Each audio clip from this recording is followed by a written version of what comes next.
Welcome to the instructionals consolidating the understanding of orthographic drawing conventions. Building from the first week's workshop exercise where we measured 3 different cubes, our aim now is to review how we have prepared our measured drawings and to clarify the orthographic conventions so that we can prepare a final set of neat scaled orthographic drawings. For this instructional, we will focus just on the layered and stick cubes, but the principle is the same for the solid cube. Working with the layered cube, in the first instance, we will look at drawing the 4 side faces.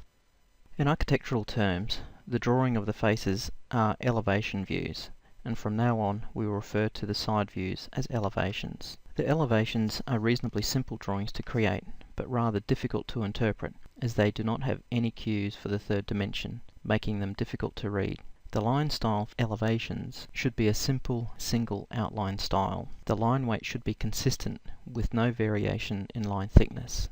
There will be no hidden detail line work either for the elevation views. Any edges or corners that are visible from inside the cut shapes should also be represented. Though these views are difficult to understand in themselves, the principle of orthographic drawings is that they should be read as a set between the elevations, plans and sections.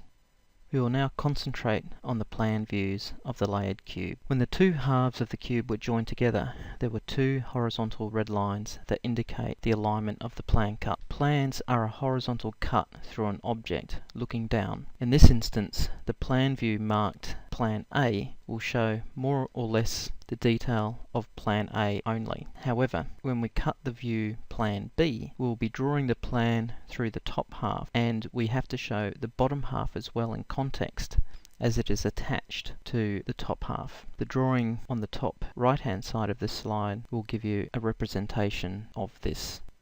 Let's start with Plan B first. If we just draw the simple outline of the plan without the lower plan, we can generate just the simple plan form. When we superimpose the plan view of the bottom section of the cube, as shown in the middle 2 drawings of this slide, we can start to see the relationship between the 2 plans. For a start, we draw in with a solid outline line style those parts of the lower plan that we can see through the void of the upper plan. Those parts of the lower plan that are hidden from view by the solid part of the upper half of the cube are shown as a hidden detail line or a dash line. To complete the plan view, we then hatch the cut area so that it is quite clear what is solid and what is void.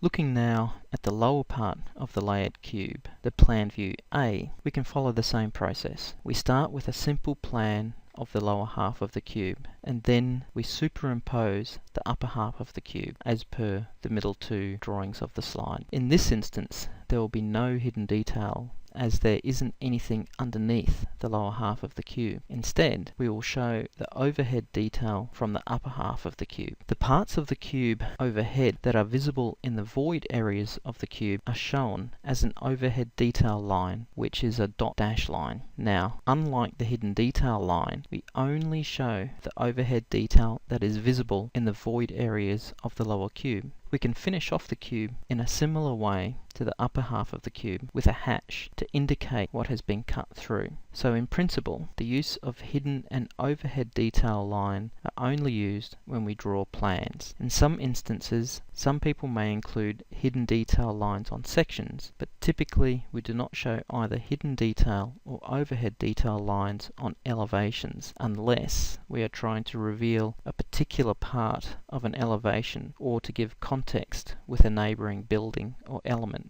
We can break the rules occasionally, and where we break the rules will be covered as we develop our understanding of the conventions. But for now, let's try and stick strictly with the rules. Finally, we will generate a section view of the layered cube. A section view is a cut that is perpendicular to the ground plane. A section cut is typically made at a right angle to the dominant geometry of the plan, so that the view is as true and unambiguous as possible. The section view is similar to a plan view in that it is a cut view. So when we are measuring the cube, we are generating a drawing or a view that does not really exist. For the plan, it is easy to generate the view, as the plan shapes were simple extrusions. However, for the section view, it is a bit more abstract and will require a bit of thinking. The way the section is generated in principle is shown in the three-dimensional view projections on the current slide.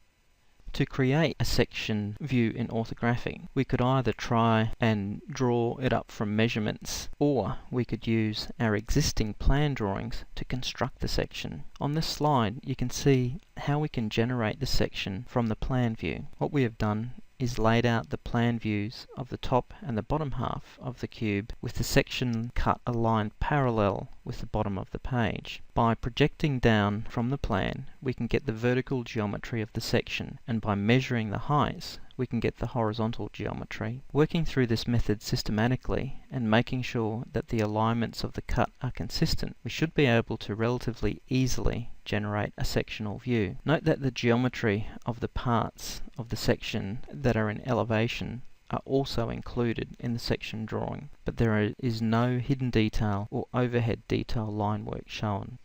Having worked through the view of the layered cube, we can repeat the process with the stick cube. Now the stick cube will be trickier than the layered cube because it is much more a purer three-dimensional object. It will mean the top and side views will look very similar, and it is important at all times to make sure that the relative orientation of the cube is always kept in check. We will start with the elevation views, and remember, we will draw this to convention, which means no variation in line weight and no hidden or overhead detail and no hatching.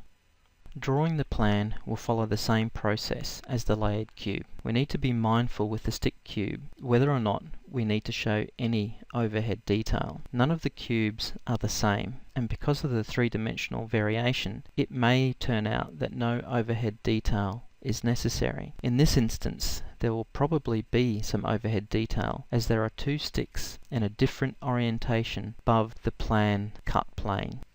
So here we have a simple top view, and then we have the plan view underneath. It is important to pay close attention to the line style hierarchy here. The outline of the sticks above are only shown in the middle of the cube, though in theory there would be more overhead detail lines. They would overlap the outline and hidden detail lines. We do not draw multiple line styles on top of one another, so the hierarchy of line style comes in place. The hierarchy of line style is that the outline line style, which is a solid line, is at the top of the hierarchy. The hidden detail line, or dash dash line, is next in line, and overhead detail, or a dot dash line, is the final in the hierarchy. One may argue that the overhead detail on this plan could indicate either two sticks on either side or a single stick in the middle. If we looked at this drawing in isolation, one could easily assume this. However, the main point about orthographic drawings is that they are read as a set. If I would cross-refer to the side views, I would know straight away that there were two sticks overhead, not one. The other thing to add is that reading between drawings requires a very clear and logical labeling and coordinating system for it to work.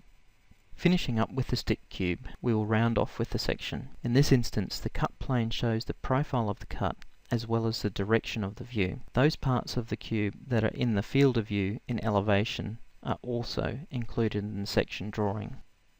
And here is the final section drawing. Note that we have included some hidden detail line here. In terms of the convention, this is okay in a section if it makes reading the drawing easier. It's really a judgment call on behalf of the drawing's author. Though showing hidden detail in section is okay in this instance, showing overhead detail in section is generally not okay. So this ends this instructional. However, there is a companion instructional that shows how the coordination and set out of the drawings can be executed so that it is easy to read between the drawings.